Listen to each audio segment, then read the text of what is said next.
a todos, el día de hoy vamos a hablar sobre los operadores de comercio exterior.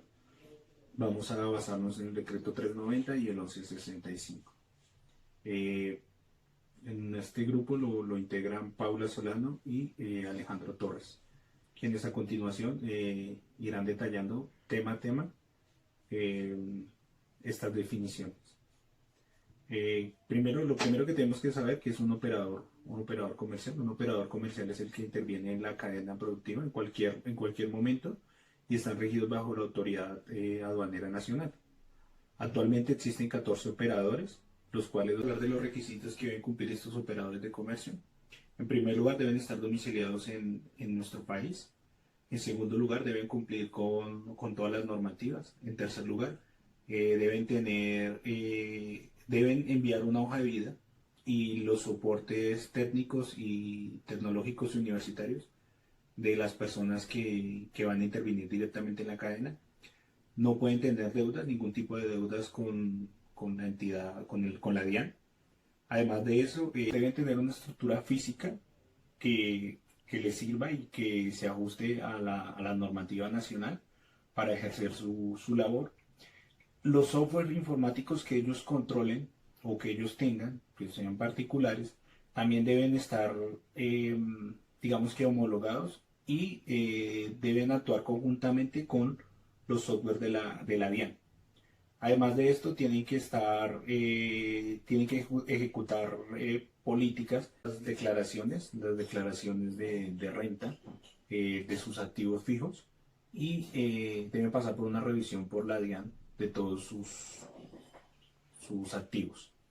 Deben declarar que la función principal de sus negocios o de sus labores no va a estar entrelazada con productos o con relaciones ilegales, como lo puede ser el narcotráfico, el lavado de activos, el tema de armas de destrucción masiva, terrorismo, o que no están financiados por estas entidades. Esto va a ser más o menos, va a ser un estudio en término de 3 meses, en el que la autoridad aduanera, en este caso la DIAN, les dará el visto bueno para que puedan ejercer sus labores. Y por último, deben tener un concepto favorable de alguna de las entidades, puede ser de un banco o puede ser de una aseguradora, para el tema de las garantías globales o específicas.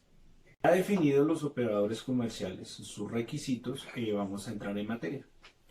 Por tal motivo, vamos a dividirnos y vamos a tomar cuatro operadores de los que vamos a entrar directamente, vamos a definirlos, vamos a dar sus requisitos generales, los causales. Vamos a realizar las 4 definiciones para entrar en el tema más profundamente. Inicialmente vamos a hablar de los operadores de mensajería rápida o mensajería expresa. Después continuaremos con los transportadores, le daremos paso a los depósitos y por último terminaremos con los operadores de zonas aduaneras principales, aeropuertos marítimos. Iniciaremos con los operadores de régimen de envío rápido o mensajería expresa. Bueno, la importancia de estos operadores de mensajería expresa o mensajería rápida es que pues obviamente son muy rápidos, traen envíos urgentes y digamos que traen la forma al usuario de que pueden traer algo de otro país en un tiempo realmente más corto y que pueden acceder a muchos lugares del mundo.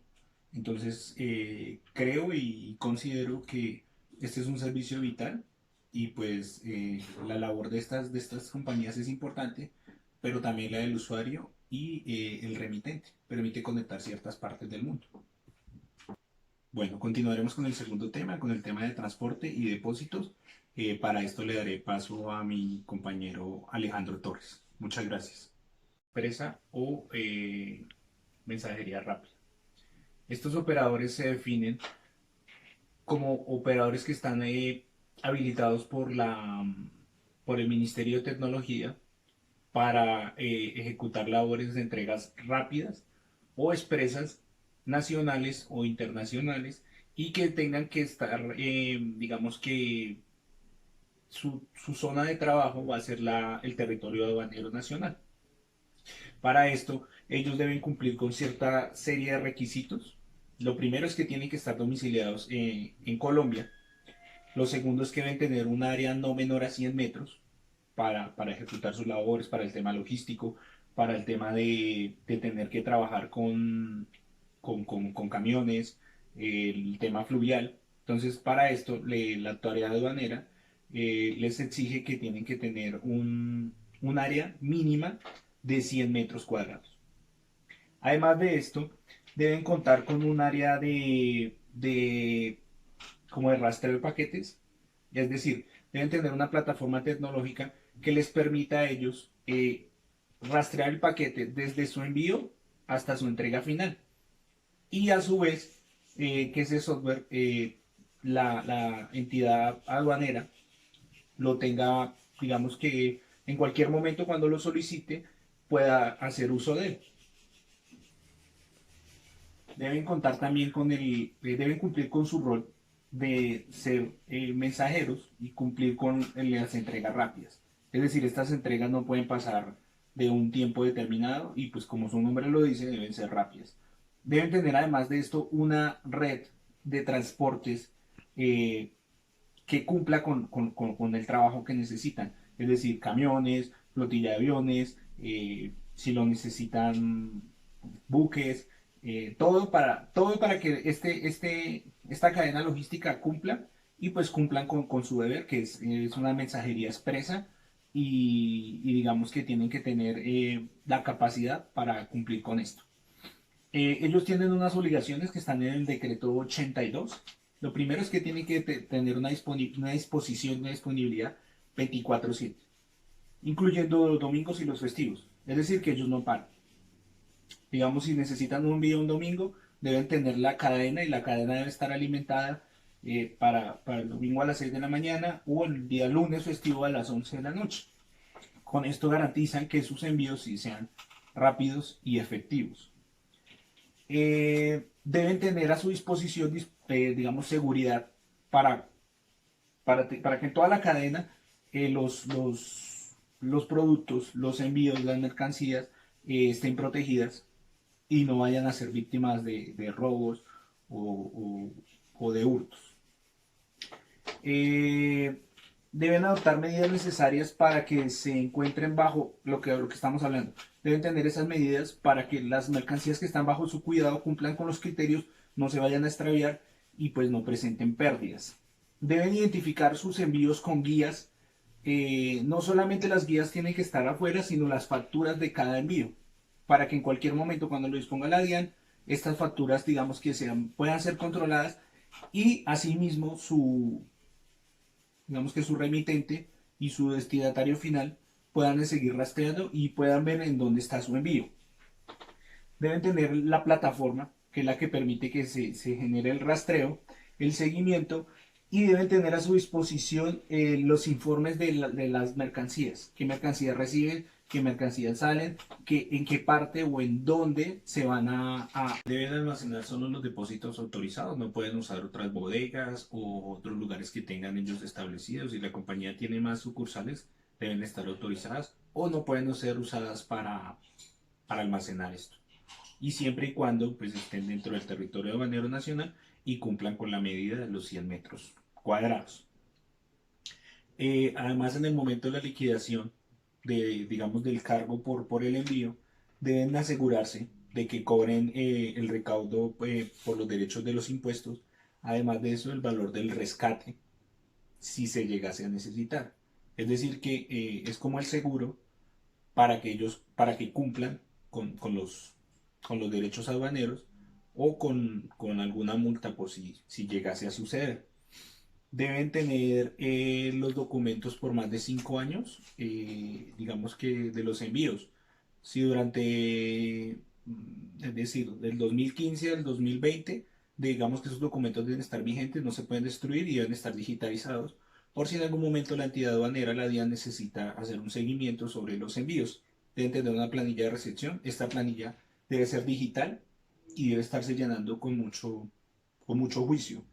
Eh, Todas las informaciones y digamos que todo lo que ellos tengan como de rastreo de envíos, informaciones especiales, decretos, cambios, deben estar digamos que en una plataforma web, y esta plataforma web debe estar dispuesta y abierta a todo el público.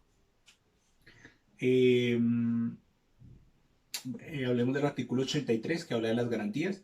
Básicamente todos estos operadores deben cumplir con una garantía global. La garantía son de 45.000 unidades tributarias. Esta garantía lo único que va a hacer es asegurar que los impuestos se paguen y que estos impuestos, digamos que en caso de que no cumplan con su labor, le aseguren al Estado el pago de estos impuestos, de las sanciones o de... Un transportador es una persona que mediante un contrato de transporte asume la obligación de trasladar la mercancía de un punto de origen a un punto de destino, a cambio de un pago denominado flete. Cuando el transportador internacional no está domiciliado en el territorio aduanero nacional, debe tener un representante o un agente aeroportuario, marítimo o terrestre. Este hace que responda las obligaciones que correspondan al transportador. Los agentes aeroportuarios, marítimos o terrestres de los transportadores son personas jurídicas que actúan mediante un contrato por cuenta y riesgo de la empresa de transportes internacionales. El operador de transporte multimodal que cuenta con la autorización de las autoridades competentes debe tener también la autorización ante la DIAN o los efectos de las aplicaciones en la legislación y la formalidad aduanera, teniendo en cuenta que la multimoda se hace referente a los diferentes modos de transporte. Además, las obligaciones generales previstas en el decreto 390 se deben tener en cuenta una vez de las siguientes: tener disponibilidad para la prestación de servicio las 24 horas de los 7 días, incluyendo los festivos, para garantizar el cumplimiento cuando lo requiera. Además de eso, debe contar con disposición electrónica de seguridad exigidos por la DIAN. Poner a disposición a la autoridad aduanera con la mercancía que se ordena. O restringir y controlar el acceso de circulación de personas a los sitios donde éste se encuentre o permanezca la carga. Avisar también a través de los servicios informáticos electrónicos sobre el arribo de territorio aduanero nacional y la obligación de cumplir con el aviso de llegada. Por último, sería entregar también a través de los servicios informáticos eléctricos la información de documentos de transportes y el manifiesto de carga. El transportador en tránsito aduanero, cabotaje o transporte combinado. También descarga las mercancías en los puertos fluvial o marítimo destinados como lugar de llegada de la mercancía dentro del territorio aduanero, entre las mercancías con el mismo peso informado al momento de la salida de la carga. Una de las posibles causales puede ser para obtener la autorización y ejercer las actividades de transporte internacional, el manejo de la carga y actividades relacionadas con las operaciones de tránsito aduanero. Se deberá cumplir con las constituciones y de las garantías globales. Sería ya el depósito. Las definiciones de un depósito son depósitos habilitados. Son el depósito de carácter público o privado habilitados por la DIAN. La habilitación se otorga a las personas jurídicas titulares de depósito que cumplan con los requisitos establecidos en el artículo 96 del decreto 390. Se podrá otorgar a personas naturales que cumplan los mismos requisitos en cuanto sean aplicables cuando se trate de depósitos temporales. La responsabilidad por el cumplimiento de las obligaciones aduaneras recaerán sobre el titular de la habilitación del depósito. Uno de estos requisitos son de las personas jurídicas que cuentan con las licencias de habilitación como operador postal de mensajería express otorgada por el Ministerio de Tecnologías de la Información. Las comunicaciones deberán acreditar los requisitos generales del artículo 45 del decreto 390. Cumplir también el rol de consolidar. También otro podría ser contar con el área útil plana de almacenamiento de no menos de 100 metros cuadrados. Una de estas obligaciones es como la del transportador, es tener la disponibilidad también para prestar el servicio a las 24 horas y los 7 días de la semana, incluyendo festivos, para garantizar el cumplimiento de las operaciones aduaneras. Permiten el ejercicio de potestad aduanera dentro del lugar habilitado, así como el acceso a sus sistemas de control y el seguimiento de mercancías. Una de estas también sería restricciones y controlar el acceso a la circulación de vehículos y personas, identificando por medios físicos o electrónicos la mercancía que se encuentra en un proceso de importación o exportación. También se puede informar a las autoridades aduaneras dentro de los 2 días hábiles siguientes al día del vencimiento del término previsto para el rescate de la mercancía que se encuentra en situación de abandono. Una de estas causales son para habilitar un depósito temporal o aduanero privado. Se deberá constituir una garantía por un montón equivalente a 45.000 unidades de valor tributario, sin consideración de su cobertura geográfica en la jurisdicción de las direcciones seleccionadas de impuestos y aduanas nacionales, identificando por medios físicos o electrónicos la mercancía que se encuentra en un proceso de importación o exportación. También se puede informar a las autoridades aduaneras dentro de los 2 días hábiles siguientes al día del vencimiento del término previsto para el rescate de la mercancía que se encuentra en situación de abandono.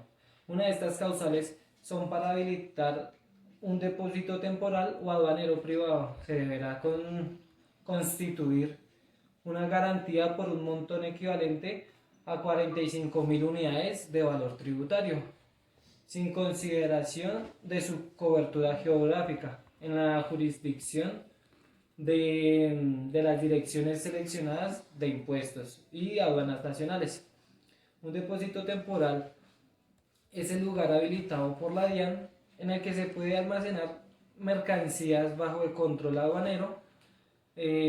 Uno de los depósitos temporales son el transitorio y se podrán almacenar mercancías presentadas ante la Administración Aduanera al momento de ingresar al territorio aduanero nacional.